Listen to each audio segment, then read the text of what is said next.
हमारे चैनल को सब्सक्राइब करें और बेल आइकन दबाना ना भूलें। नमस्कार, आप देख रहे हैं बिहार टेलीविजन नेटवर्क की प्रस्तुति BTN न्यूज प्रतिदिन में आप सबों का स्वागत है। जिलाधिकारी डॉक्टर त्यागराजन SM की अध्यक्षता में कोविड टीकाकरण अभियान को लेकर बैठक आयोजित हुई। 4 अगस्त को 40,000 टीका प्राप्त होना है और इसीलिए जिस प्रखंड को 5 अगस्त के लिए जो लक्ष्य निर्धारित किया गया है 100% टीका कराना सुनिश्चित करना होगा। इसके लिए 250 से 300 पर एक टीकाकरण केंद्र बनाना होगा। यदि 2500 लक्ष्य दिया गया है तो उस प्रखंड को कम से कम 10 टीकाकरण केंद्र बनाना होगा। मालूम रहे कि 5 अगस्त के लिए दरभंगा नगर निगम क्षेत्र को 8000 टीकाकरण का लक्ष्य निर्धारित किया गया है। वहीं जाले प्रखंड को 2500, केवटी को 3000, बहेरी को 2500, बिरौल को 2500, बहादुरपुर को 2500, दरभंगा सदर को 2500, मणिगाछी को 1500, टारडी को 1000, सिंगवाड़ा को 2500, हायाघाट को 1000, घनश्यामपुर को 1000, अलीनगर को 1000, बेनीपुर को 2000, कुशेश्वर स्थान पूर्वी को 1500, कुशेश्वर स्थान को 1500, हनुमान नगर को 1500, गौरा बराम को 1000 एवं किरतपुर प्रखंड को 1000 टीका लगवाने का लक्ष्य निर्धारित किया गया है। इसके साथ ही ससमय प्रविष्टि के लिए पर्याप्त संख्या में डाटा एंट्री ऑपरेटरों की व्यवस्था रखनी होगी। प्रत्येक सोशल साइट पर कम से कम 2 डाटा एंट्री ऑपरेटर को रखना होगा। वैसे पंचायत जहां अभी तक टीकाकरण दल नहीं गया है वहां प्राथमिकता देनी होगी। इसके साथ ही कुशेश्वर स्थान या कुशेश्वर स्थान पूर्वी में बांध क्षेत्र में रह रहे लोगों के लिए भी टीकाकरण शिविर लगवाना होगा। हनुमान नगर में भी बांध पर रहने वाले निष्क्रमित लोगों का टीकाकरण करवाना होगा। इसके लिए प्रभावी चिकित्सा पदाधिकारी, प्रखंड विकास पदाधिकारी को दिन में भी समीक्षा करनी होगी और यह देखना होगा कि किस केंद्र पर अधिक भीड़ है, कहां टीका कमी है। इसके अतिरिक्त कोविड-19 के मृतक के आश्रितों के पैन नंबर, आधार नंबर एवं आधार लिंक बैंक खाता नंबर का संकलन कर लेने का निर्देश दिया गया। साथ ही मृतक के आश्रितों का सत्यापन कर लेने को कहा गया। जिलाधिकारी ने कहा कि इसके लिए आवंटन उपलब्ध हो चुका है और हर हाल में 10 अगस्त तक मृतक के परिजनों को अनुदान की राशि मुहैया करा देनी है। उन्होंने कहा कि यद्यपि प्रतिवेदन अंचलाधिकारी को संकलित कर भेजना है, लेकिन इस कार्य में प्रभावी चिकित्सा पदाधिकारी एवं संबंधित प्रखंड विकास पदाधिकारी पूर्ण रूप से अपना सहयोग प्रदान करेंगे। बैकअप के लिए उसमें वो अभी वहाँ से ही बोला गया कि क्लियर करके बता रहे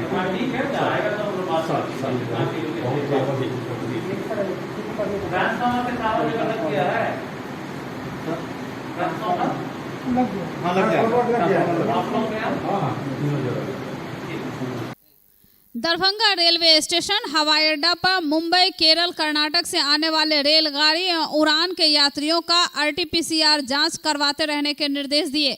साथ ही कहा गया कि यदि कोई पॉजिटिव पाया जाता है तो इसकी जानकारी संबंधित प्रभारी चिकित्सा पदाधिकारी को भी दी जाए ताकि वहां कंटेनमेंट जोन की निगरानी समुचित ढंग से किया जा सके। इसके साथ ही 5 अगस्त से टाउन हॉल दरभंगा में जिला प्रशासन दरभंगा द्वारा मेगा वैक्सीनेशन का आयोजन किया जा रहा है, जो सुबह 6 बजे से रात्रि 9 बजे तक चलेगा। इस मेगा वैक्सीनेशन कैंप में बुजुर्गों, महिलाओं एवं कामकाज करने वालों के लिए विशेष सुविधाएं उपलब्ध रहेगी। इस कैंप में ड्राइव थ्रू की सुविधा भी उपलब्ध रहेगी, जिससे जो नागरिक अंदर आने में असमर्थ हैं उनको बाहर ही सब सुविधा उपलब्ध कराई जाएगी। इस मेगा वैक्सीनेशन में केयर इंडिया अपना सहयोग प्रदान कर रही है। बीमार नहीं रहा लाचार, हो रहा मुफ्त उपचार। हड्डी नस रोग से संबंधित गंभीर बीमारियों का मुफ्त में इलाज। इंतजार किसका, जाएं सर्राफ ऑर्थो एवं स्पाइन सेंटर और दर्ज कराएं प्रधानमंत्री जन आरोग्य योजना में अपना नाम। विश्व की सबसे बड़ी स्वास्थ्य सुविधाओं का उठाएं लाभ। आधुनिक ऑर्थोपेडिक सुविधा, ऑर्थोस्कोपी, स्पाइन सर्जरी, फ्रैक्चर का अत्याधुनिक इलाज। डॉक्टर SN सर्राफ, डॉक्टर अभिषेक सर्राफ, रीढ़ हड्डी और नस रोग विशेषज्ञ डॉक्टर प्रियंका बी सर्राफ, स्त्री और प्रसूति रोग विशेषज्ञ DMCH के सामने लहरियासराय। जिला आपदा प्रबंधन प्राधिकार की बैठक जिलाधिकारी डॉक्टर त्यागराजन SM की अध्यक्षता में आयोजित की गई।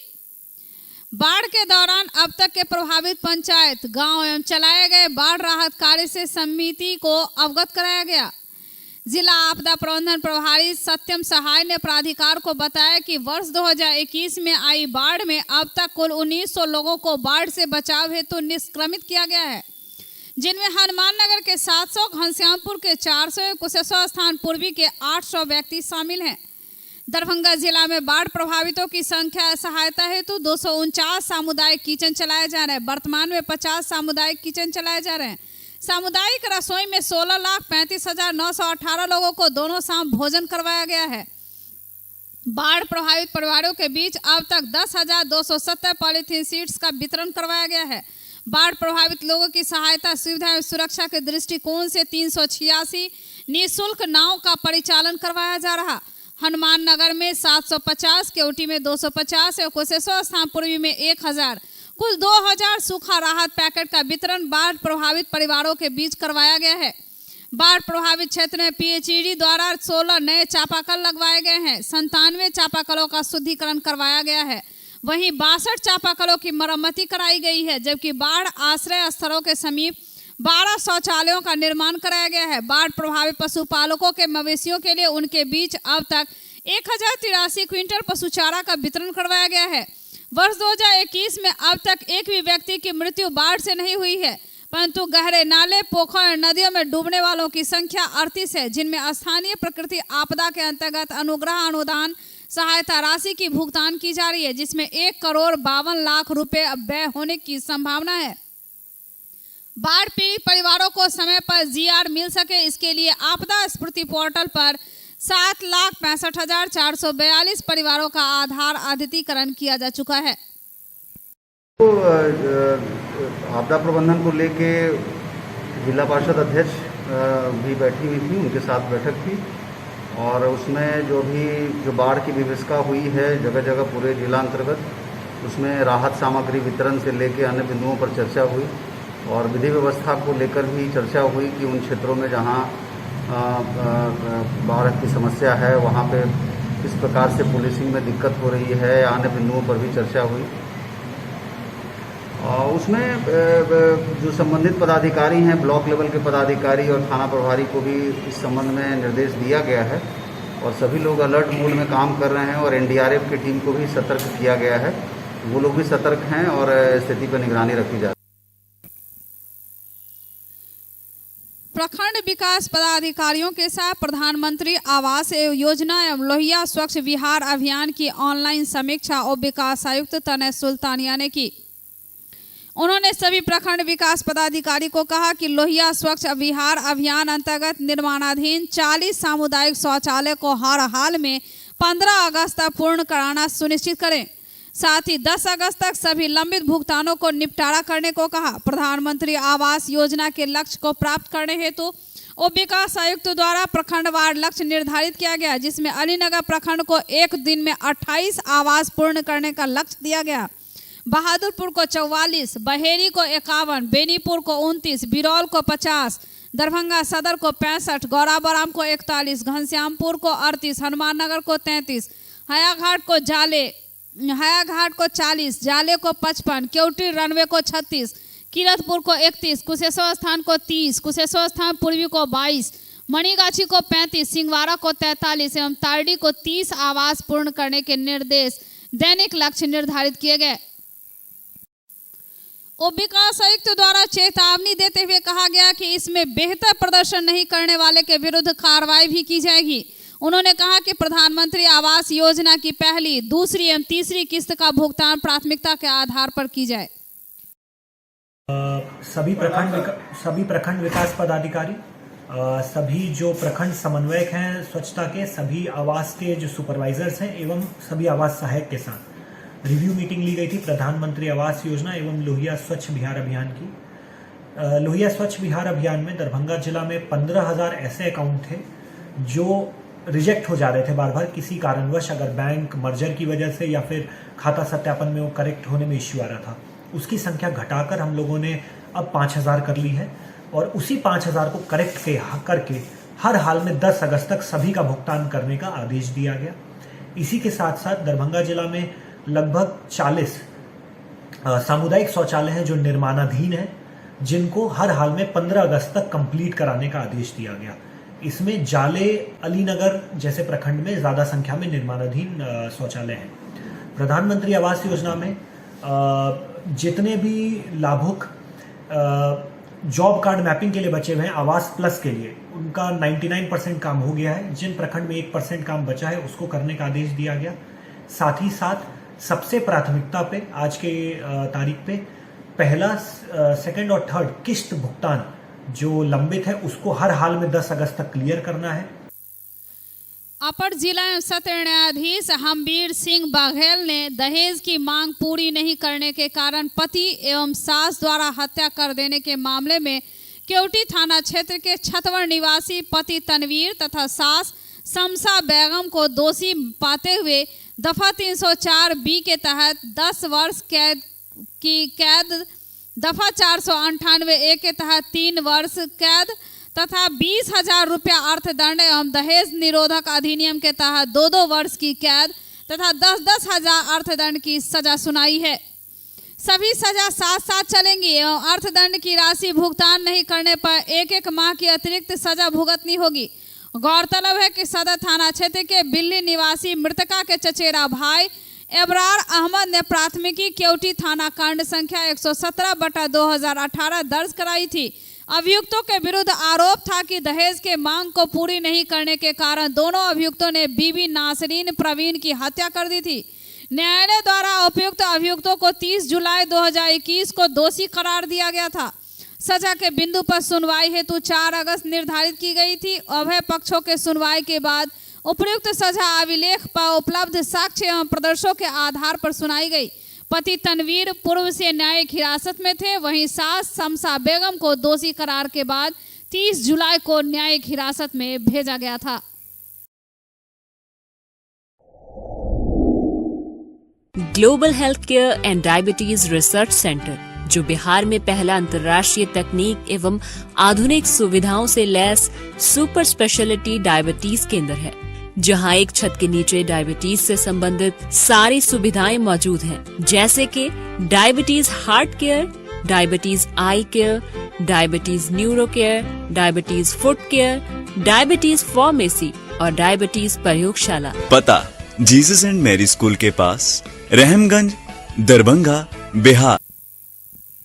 वरीय पुलिस अधीक्षक बाबूराम एक अभियान के तौर पर सशक्त होकर शराब कारोबारी को गिरफ्तार करने की मुहिम छेड़ रखे हैं।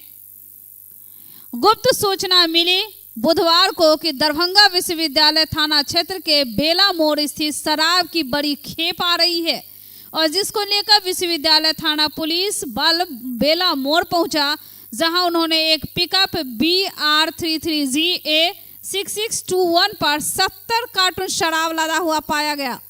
साथ ही साथ महिंद्रा सफारी गाड़ी BR02Y 900 जिसमें 7 शराब माफिया की गिरफ्तारी की गई, जिसको गिरफ्तार करके विश्वविद्यालय थाना लाया गया। इसके बाद उसे आगे कानूनी कार्रवाई के लिए भेज दिया गया। शराब कारोबारी के पास से 5 से अधिक मोबाइल भी जब्त किए गए और इसके साथ ही 70 कार्टून शराब के भी कई ब्रांड शराब में शामिल था। शराब कारोबार करने के मामले में शराब के साथ 2 आरोपी को गिरफ्तार किया गया उत्पाद विभाग की ओर से और उसे जेल भेजने की तैयारी की गई। कारोबारी के पास से एक मोटरसाइकिल भी जब्त किया गया। उत्पाद विभाग द्वारा मिली जानकारी के अनुसार सदर थाना क्षेत्र के 2 लोग शराब के साथ गिरफ्तार किए गए, जो पिछले कई दिनों से शराब के कारोबार में संलिप्त थे। छापेमारी कर इन दोनों आरोपियों को गिरफ्तार किया गया। राजेंद्र महतो पिता स्वर्गीय परमेश्वर महतो 9 लीटर देसी शराब के साथ रंगे हाथ धर दबोचा गया और सारा मोहम्मदपुर निवासी बताया जा रहा है। वहीं शराब मामले में पकड़ा गया दूसरा आरोपी रामाशीष पासवान का पुत्र अमित पासवान, जो रमसल्ला निवासी बताया जाता है, जो आरोपी 20 लीटर चुलाई शराब के साथ धर दबोचा गया। वहीं पकड़े गए इस आरोपी के साथ कारोबार में उपयोग करने वाला मोटरसाइकिल ग्लैमर को भी जब्त कर लिया गया। ललित नारायण मिथिला विश्वविद्यालय के कुल सचिव को बर्खास्त करने को लेकर मिथिला स्टूडेंट यूनियन ने आक्रोशपूर्ण आंदोलन किया। आक्रोशित आंदोलनकारियों ने कहा कि ललित नारायण मिथिला विश्वविद्यालय प्रशासन मनमानी कर रहा है, छात्रों के आंदोलन को दबाया जा रहा। झूठा FIR कर दिया गया छात्रों पे और शिक्षकों का तबादला कर दिया जा रहा है। इस बीच छात्रों के आंदोलन को भी दबाया जा रहा।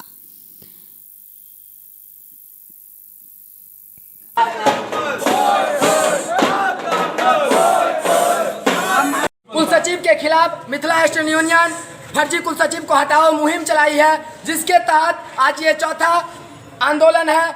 स्वरूप के साथ आंदोलन कर रही है, चरणबद्ध तरीकों से आंदोलन कर रही है। पहले कुछ दिन पहले VC महोदय को हम लोगों ने पत्र लिखकर बता दिया था जो फर्जी कुल सचिव को तुरंत पद से बर्खास्त कर देना चाहिए। दरभंगा DM को भी बता दिया था।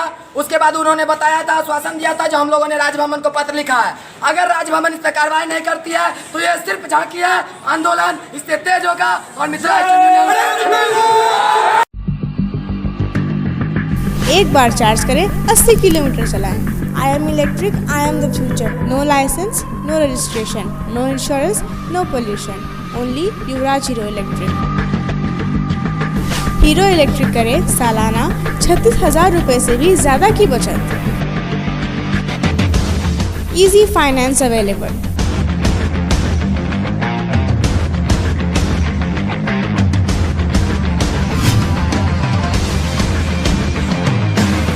हीरो इलेक्ट्रिक की बैग 37,000 से लेकर के 96,000 तक नई नई मॉडल उपलब्ध है। एक बार अवश्य पधारें।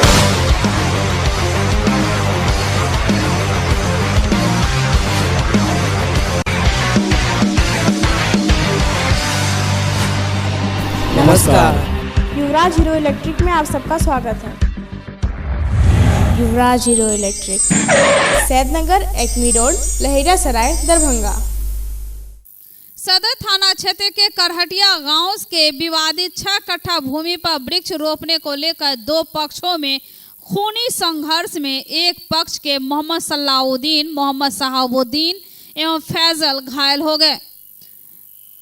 घायल व्यक्ति ने बताया कि वह अपने भूमि पर पौधा रोप रहे थे। मोहम्मद आरजू, राजू, अब्दुल खुदूस, हसनैन लाठी डंडा से लैस होकर आया और हमला कर घायल कर दिया। हालांकि वहीं दूसरे पक्ष की ओर से मोहम्मद आरजू, राजू घायल हैं और सभी का इलाज दरभंगा मेडिकल कॉलेज अस्पताल में चल रहा। हमारे चचा को पकड़ कर मार रहे थे खुदूस, उनकी वाइफ, उनकी बहू और खुदूस का बेटा हसनैन, राजू और एक और बेटा जिसका नाम मुझे मालूम नहीं है, और मसलेउद्दीन का बेटा सुफियान और उसकी वाइफ